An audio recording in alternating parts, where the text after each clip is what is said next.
Bonjour à toutes et à tous et bienvenue dans notre deuxième chapitre de notre enseignement à distance d'introduction à l'économie. Ce deuxième chapitre sera consacré aux grandes questions que se posent les économistes. On va étudier 4 grandes questions. Premièrement, que produit-on et comment le mesure-t-on? Deuxièmement, dans un monde aux ressources limitées, comment faire des choix? Troisièmement, comment répartir les revenus et la richesse? Quatrièmement, enfin, quels sont les grands équilibres macroéconomiques? Commençons par la première question que se posent les économistes, celle de la production et de sa mesure. Cette première question nous invite d'abord à définir ce qu'est la production. Selon la définition que donne l'INSEE, pour qu'il y ait production, 2 conditions doivent être réunies. Premièrement, la production est l'activité économique socialement organisée. Cela signifie qu'elle doit être légale et déclarée. Ainsi, la production domestique n'est pas au sens strict de la production. Je fais le ménage chez moi, j'éduque mes enfants, je jardine chez moi. Toutes ces activités ne sont pas comptabilisées par l'INSEE dans la production, parce qu'elles ne sont pas rémunérées. Quant au travail au noir, qu'on appelle aussi le travail dissimulé, il n'est pas englobé dans la production puisqu'il n'est pas déclaré.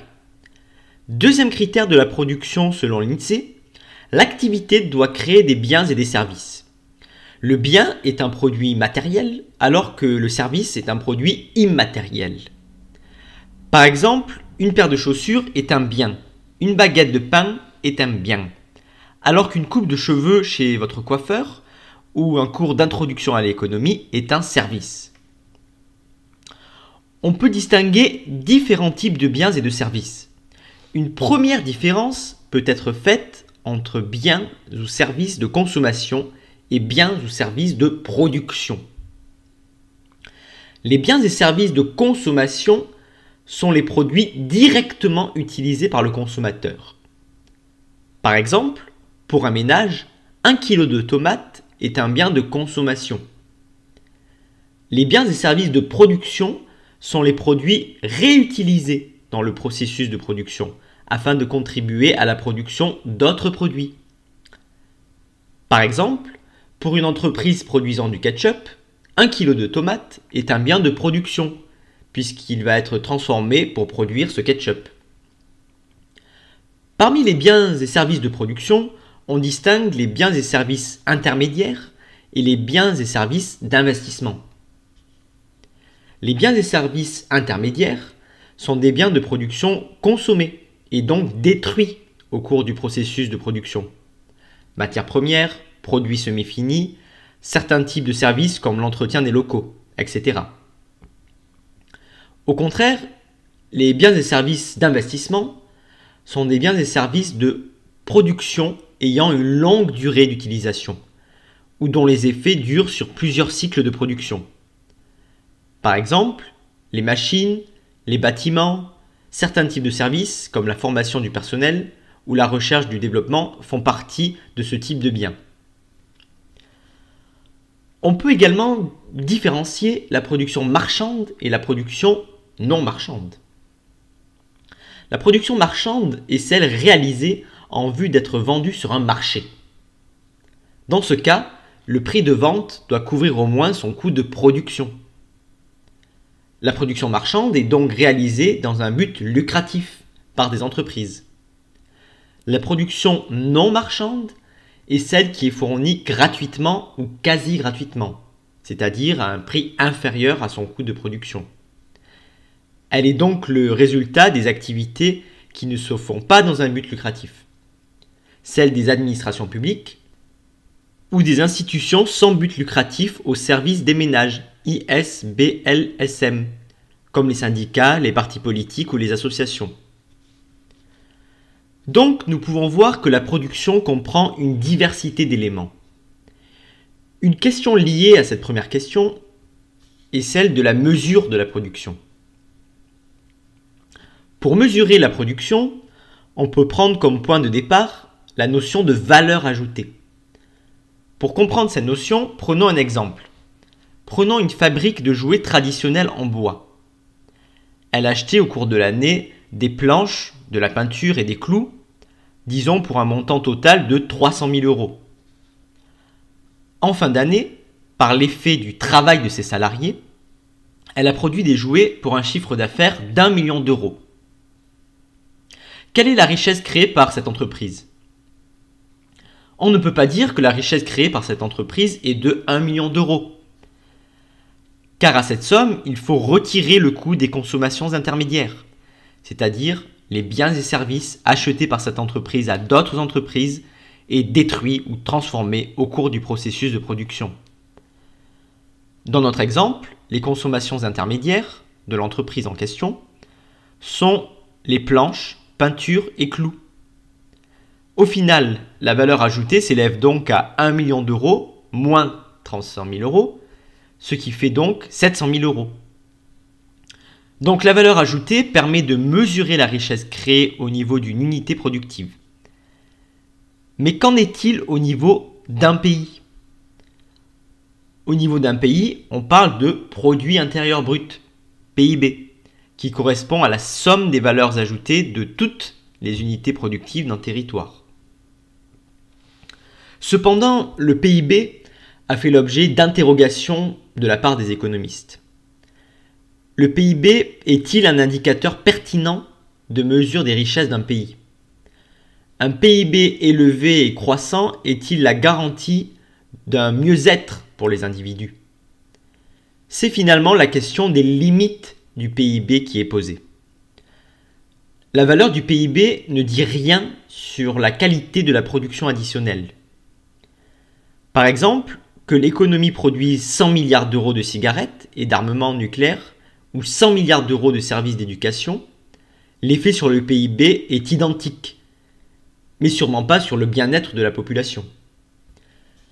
De plus, le PIB ne dit rien sur la répartition de la richesse. 100 milliards d'euros supplémentaires perçus par une poignée d'individus ou 100 milliards d'euros supplémentaires répartis de façon égale entre tous sont comptabilisés exactement de la même façon par le PIB. Enfin, une dernière critique du PIB consiste à dire que le PIB ne tient pas compte des effets négatifs provoqués par une hausse de la production. Des effets négatifs notamment sur l'environnement. C'est ce que les économistes appellent les externalités négatives, c'est-à-dire les conséquences négatives de la production non prises en compte par le système des prix. Formulé autrement, une hausse du PIB peut entraîner une augmentation de la pollution. Le PIB néglige l'impact de la production sur le capital naturel, la destruction possible de ce capital naturel et son caractère irréversible. De même, le PIB intègre les dépenses défensives, c'est-à-dire les dépenses qui visent à réparer l'environnement ou éviter sa dégradation. Par exemple, un été où se multiplient les incendies pourrait voir le PIB augmenter du fait de l'activité supplémentaire des pompiers. Plus globalement, c'est la question de la soutenabilité du processus de croissance qui est en cause. Un modèle de croissance assis sur l'exploitation des ressources non renouvelables, charbon, gaz, pétrole, uranium, un modèle économique productiviste et consumériste qui dégrade la planète. Pour pallier ces problèmes du PIB, d'autres indicateurs ont été construits, comme l'indice de développement humain, l'IDH. Il a été créé par le Programme des Nations Unies pour le développement, le PNUD, en 1990.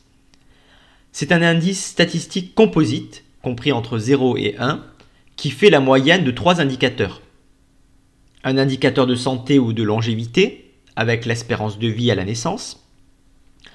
Un indicateur de niveau d'éducation, avec le taux d'alphabétisation des adultes et la durée attendue de scolarisation pour les enfants en âge scolaire.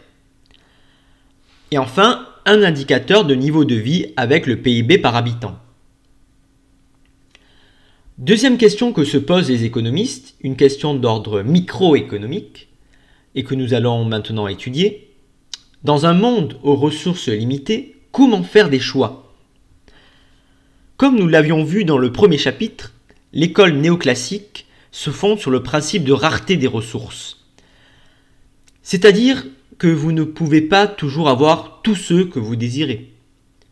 La rareté des ressources signifie que les désirs individuels sont illimités, mais que l'économie dispose de ressources naturelles en termes de travail et de capital, de ressources en quantité limitée pour les satisfaire tous.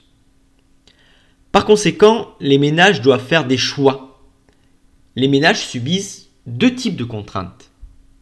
Une contrainte de revenus qui les empêche de réaliser tous leurs désirs et qui leur impose de faire des arbitrages, et une contrainte de temps. Le temps est également limité. Il n'y a que 24 heures dans une journée. Et dans la mesure où notre temps est limité, choisir de consacrer du temps à une activité signifie choisir de ne pas consacrer du temps à une autre activité. La microéconomie parle de coût d'opportunité pour expliquer sa nécessité pour les individus de faire des arbitrages. Le coût d'opportunité, c'est ce à quoi renonce un individu lorsqu'il effectue un choix. Par exemple, poursuivre ses études, c'est renoncer à toucher un salaire pour l'instant. Donc, le coût d'opportunité signifie qu'en choisissant d'affecter une ressource à telle activité, on renonce par là même à l'utiliser autrement. Pour analyser le choix des individus, les économistes de l'école néoclassique utilisent un modèle, une représentation simplifiée de la réalité. Une des notions clés de ce modèle est celle d'utilité des consommateurs. Les économistes appellent utilité la satisfaction que procure à un individu la combinaison de biens ou de services. On peut penser que les individus seront capables de dire s'ils préfèrent ou non une combinaison de biens à une autre. Un individu détermine son choix de consommation en fonction de l'utilité. Plus précisément, il choisit la combinaison de biens ou de services qui a une utilité supérieure aux autres combinaisons. Et les consommateurs n'ont pas les mêmes goûts. C'est ce qu'on appelle la subjectivité des goûts. Et comme les consommateurs n'ont pas les mêmes goûts, l'utilité diffère d'un consommateur à l'autre. Comment mesurer l'utilité ? Les économistes, habituellement, la mesurent à l'aide d'une question simple. Combien un individu est-il disposé à payer pour se trouver dans une situation plutôt qu'une autre ? Par exemple, si Stéphane préfère la glace au chocolat à la glace à la vanille, il sera logiquement disposé à payer davantage pour obtenir la glace au chocolat. Notons que le prix que l'individu est disposé à payer diffère de celui qu'il devra payer en réalité. Le fait que Stéphane soit disposé à payer davantage pour la glace au chocolat que pour la glace à la vanille ne signifie pas qu'il devra payer plus. Ce qu'il devra payer dépend du prix de marché. Ce qu'il est disposé à payer traduit seulement ses préférences. Nous allons maintenant étudier le modèle microéconomique du consommateur à travers un exemple simple. Ce modèle repose sur deux hypothèses. D'une part, l'individu a le choix entre deux biens. D'autre part, l'individu cherche à maximiser son utilité, c'est-à-dire à obtenir la satisfaction la plus élevée possible. Prenons l'exemple de Sam qui a seulement envie de consommer des pizzas et des frites. Il a un revenu hebdomadaire, disons, de 40 € qu'il dépense entièrement en pizzas et frites. Nous supposerons que les pizzas sont vendues à l'unité au prix de 8 € et les frites au prix de 4 € le kilo. Quels sont ces choix possibles ? Quel que soit son choix, Sam sait que le coût de son panier de consommation ne peut pas excéder le montant d'argent qu'il peut dépenser. Autrement dit, dépenses en pizza plus dépenses en frites doivent être inférieures ou égales au revenu total.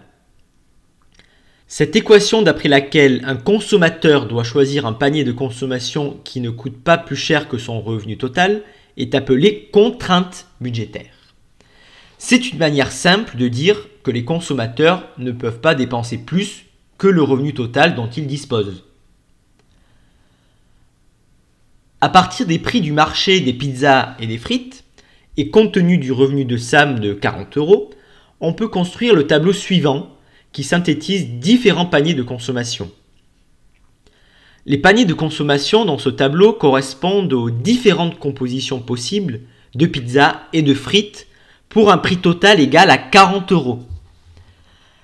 Par exemple, le panier de consommation A est composé de 0 pizza et de 10 kg de frites. Comme le kilo de frites s'élève à 4 €, le prix total de ce panier est de 40 €.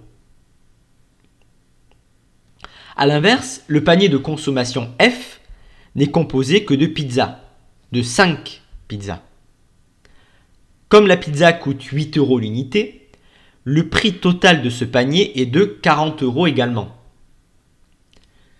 Autre exemple, si l'on prend le panier de consommation D, il est composé de 3 pizzas et de 4 kg de frites.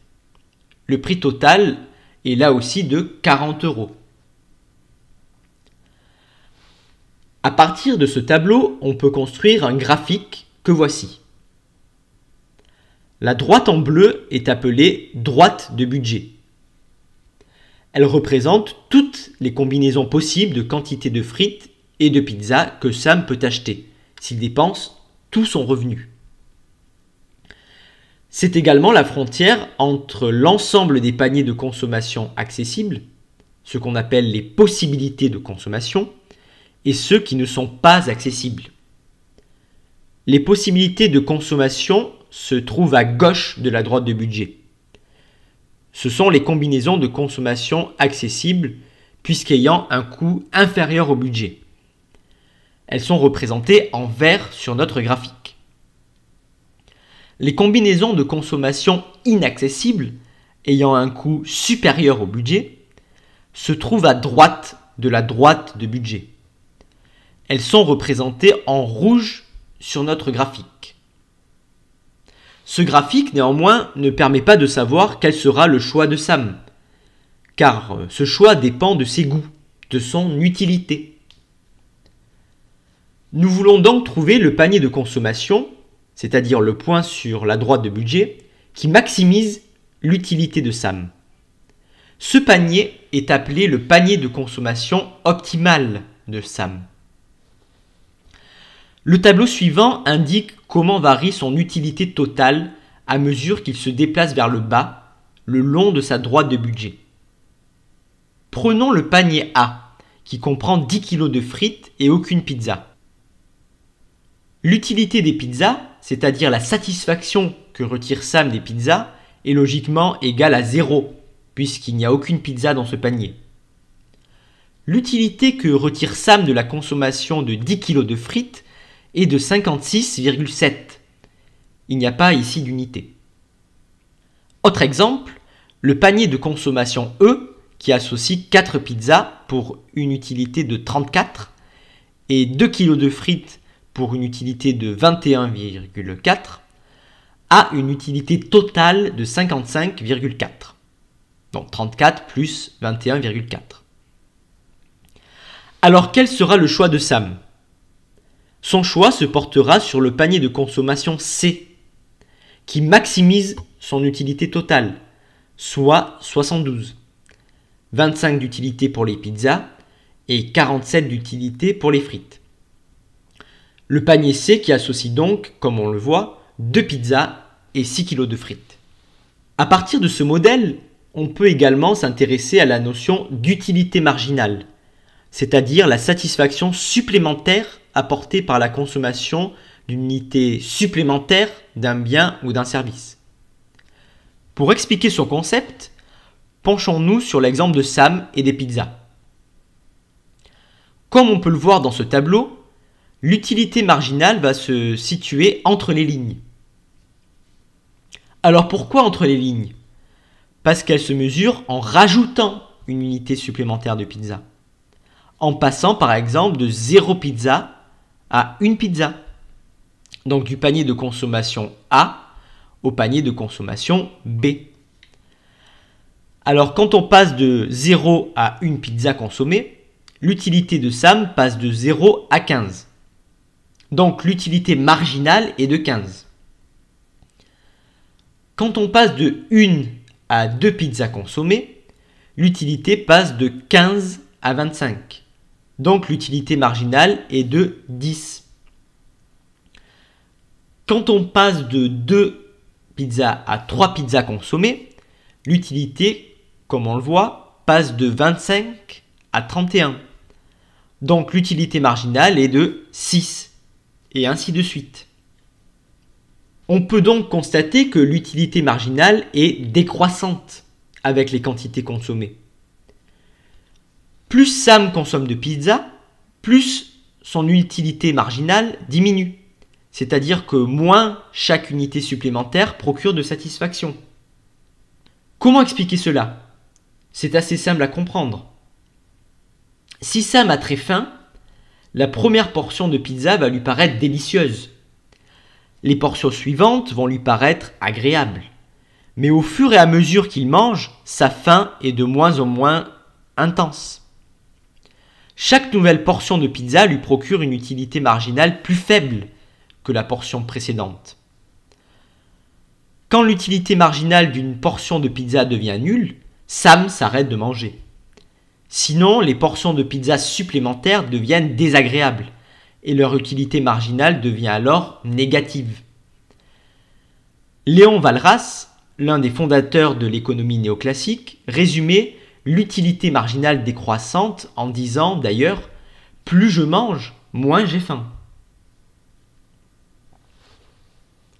Troisième question à laquelle s'intéressent les économistes. Comment répartir les revenus et la richesse ? On peut s'intéresser d'abord à la répartition dite primaire. On a le gâteau du produit intérieur brut qui est bon pour le partage. Il nous faut le découper en tranches. C'est le but de la répartition primaire des revenus. Le gâteau est partagé entre deux acteurs qui ont participé à la production à un titre ou à un autre et qui reçoivent de ce fait un revenu. Ceux qui ont fourni leur force de travail, les salariés, reçoivent un salaire. Ceux qui ont fourni à l'entreprise le capital, c'est-à-dire les moyens de production, les machines, les bâtiments, les brevets, etc., reçoivent le profit. Certains acteurs économiques reçoivent des revenus dits mixtes, à la fois revenus du travail et revenus du capital. C'est le cas des artisans et des commerçants. Par exemple, un boulanger à son compte perçoit un revenu mixte, fruit de son apport de capital, local, four, etc., et de son apport en force de travail. Alors comment évolue cette répartition primaire, ce partage des richesses entre travailleurs et capitalistes au fil du temps ? On peut distinguer en France 3 temps dans l'évolution de la part des salaires dans la valeur ajoutée depuis les années 1950. Des années 1950 au début des années 1980, cette part des salaires augmente à un rythme rapide, atteignant un pic en 1982 avec 73% de la valeur ajoutée. Deuxième temps, les années 1980, qui sont marquées par une forte chute des salaires dans la valeur ajoutée. Enfin, depuis les années 1990, on a une stabilisation autour de 65% de la valeur ajoutée. Comment expliquer une telle évolution ? Le partage de la valeur ajoutée entre salariés et capitalistes est conflictuel. Les rapports de force entre les travailleurs et les capitalistes définissent ce partage. Quand les luttes sociales sont importantes, les travailleurs peuvent accroître la part qui leur revient. Au contraire, une politique d'austérité salariale réduit la part qui leur est consacrée. C'est ainsi que des années 1950 au début des années 1980, le rapport de force était favorable aux salariés. Ils bénéficiaient, grâce à leur lutte, d'une forte progression de leur salaire. Par exemple, en mai 1968, avec les accords dits de Grenelle, le salaire minimum augmente de 35% et les autres salaires en moyenne de 10%. Au contraire, à partir de 1983, les politiques menées sont des politiques de rigueur salariale, ce qui fait que la part des salaires dans la valeur ajoutée diminue, à l'avantage des profits. Le partage des revenus, c'est aussi la répartition dite secondaire, ou autrement dit, la redistribution. La redistribution est l'ensemble des transferts de revenus mis en place par les administrations publiques, c'est-à-dire par l'État, les collectivités territoriales et les organismes de sécurité sociale.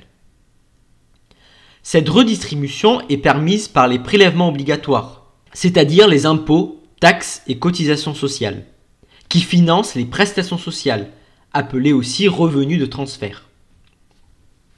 Les prélèvements obligatoires financent aussi les consommations collectives, prises en charge par l'État, comme l'éducation par exemple. Deux types de redistribution sont usuellement distingués selon leur objectif. On parle de redistribution verticale quand l'objectif est de réduire les inégalités. Les impôts progressifs, comme l'impôt sur le revenu, sont de bons instruments pour ce type de redistribution. Ces impôts sont en effet surtout payés par les ménages les plus aisés.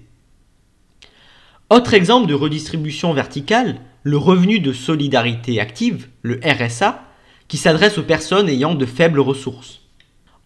On parle de redistribution horizontale pour caractériser l'action d'un système d'assurance sociale, comme la sécurité sociale en France, qui vise à assurer une solidarité nationale, une protection collective contre des risques de perte de revenus suite à une maladie, suite à la vieillesse, le chômage ou la naissance d'enfants.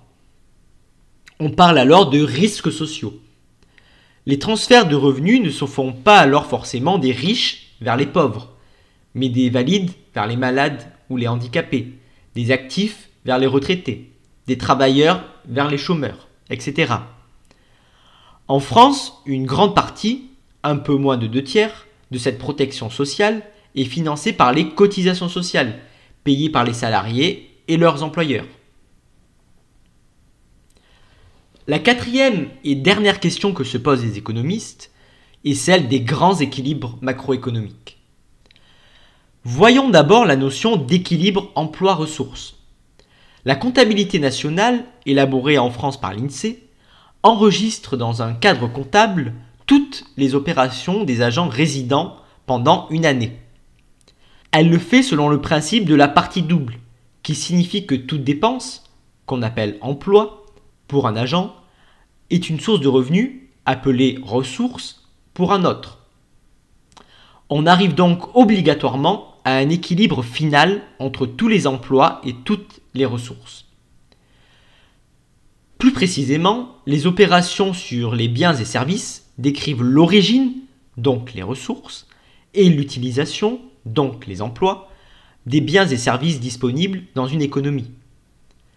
Les ressources sont constituées par la production et les importations. Les emplois sont les suivants. La consommation finale, par convention, seuls les ménages et les administrations ont une consommation finale. La formation brute de capital fixe, biens d'équipement, bâtiments, certains logiciels, qui mesurent l'investissement des entreprises. Et enfin, les exportations. Enfin, l'ensemble est équilibré par des variations de stock. Positives si les emplois ont été inférieurs aux ressources, négatives sinon. On peut donc écrire l'équation suivante. PIB plus M est égal à C plus I plus X, plus variation des stocks. Avec M pour les importations, C pour la consommation, I pour l'investissement et X pour les exportations. En résumé, l'équilibre emploi-ressources est un équilibre comptable entre l'offre globale de biens et de services, les ressources, et la demande globale, les emplois. Les ressources sont les biens et services disponibles sur le territoire. Les emplois correspondent à l'utilisation de ces biens et services. Mais cet équilibre comptable est un équilibre ex post, c'est-à-dire après que les opérations économiques ont été effectuées. Mais ces identités comptables constatées après coup ne garantissent pas l'équilibre économique. L'équilibre économique est réalisé si les plans de différents agents comptables sont compatibles entre eux ex ante, c'est-à-dire avant que les opérations économiques ne soient réalisées. Autrement dit, l'équilibre économique suppose que les dépenses prévues par les ménages en biens de consommation soient justement égales à la production de ces biens prévus par les entreprises. Cela dit, les ménages et les entreprises ne se concertent pas pour arrêter leur plan de production et de consommation. Il n'y a donc a priori aucune raison pour que l'équilibre soit réalisé ex ante. Dans la dynamique économique, pas à un moment donné comme pour l'équilibre comptable, il existe des déséquilibres macroéconomiques. En économie ouverte, des déséquilibres existent souvent entre demande globale et offre globale. Par exemple, si la consommation augmente et le PIB reste stable, les ménages vont importer des biens de l'étranger.